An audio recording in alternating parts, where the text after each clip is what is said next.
My name's Claire, and today I'm going to show a workshop application with notional data to demonstrate how a community water district could leverage Palantir Foundry. At the top of the application, we have a couple metric cards. One showing the total number of active businesses that we're monitoring, and another one showing their current output in terms of gallons per hour. Right below that, we can see a chart showing the aggregate water usage, so you can see it rises during the daytime hours and then falls overnight, as well as the daily average. And then right next to that, we have a table of all the businesses that are contributing to that aggregate graph. If you can see here, there's like a lot of restaurants at the top. So maybe we know there was an increase in tourism and we want to filter those out. We can select certain business types. We also might be interested in a particular city for reasons like reservoir levels. And then maybe we want to filter to a particular weekend. We can see that it has the percent increase in their water usage over the time period we selected at the top. So this tells us right away what businesses we might want to be paying attention to. Like this Metro Music Store had an increase by 33%. And then if we want to see that maybe in a more visual way, in case there's a leak that's affecting several businesses, we can look at the map right below. So let me scroll down. And here, the businesses that are highlighted in red have increased their water usage by a lot. If they're more neutral toned, they've stayed relatively stable. And if they're blue, they've actually decreased their usage. So if I click into this one, and again, it's that Metro Music Store from up above.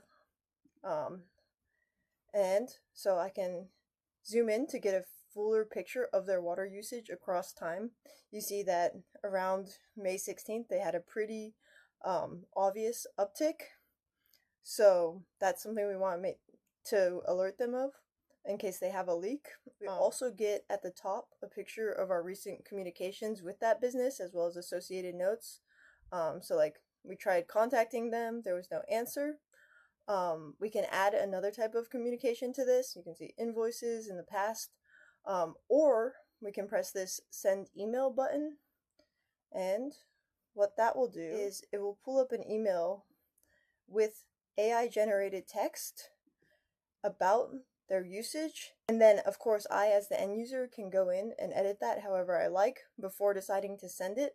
But what's really nice about that is it just speeds up the whole process of that communication. This is backed by an AIP logic function. So we're basically just taking the business that we're looking at as well as the end user. So that's my name. And then doing a couple logic blocks here, extracting the email property from that business, our contact email, their name to address the email to, converting the time series property into an array of values that it can process so that it's actually calling a TypeScript function that we defined over here. And then we do a search around operation. So for a given business, we're looking to see all the interactions that are linked to that business entity.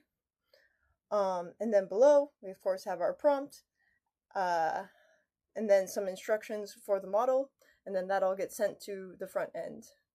So, yep, just a quick demonstration of how you can use Palantir Foundry. Now imagine this beyond just water usage.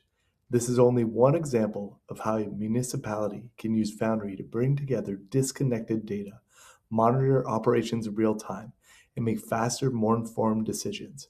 But the real value comes when all the data is integrated across departments: water, infrastructure, public works, utilities, asset management, emergency response.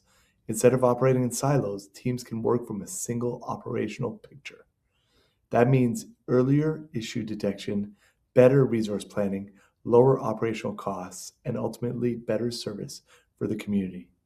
This demo focuses on that one use case, but it's really a glimpse into what becomes possible when a municipality has a connected operational data foundation.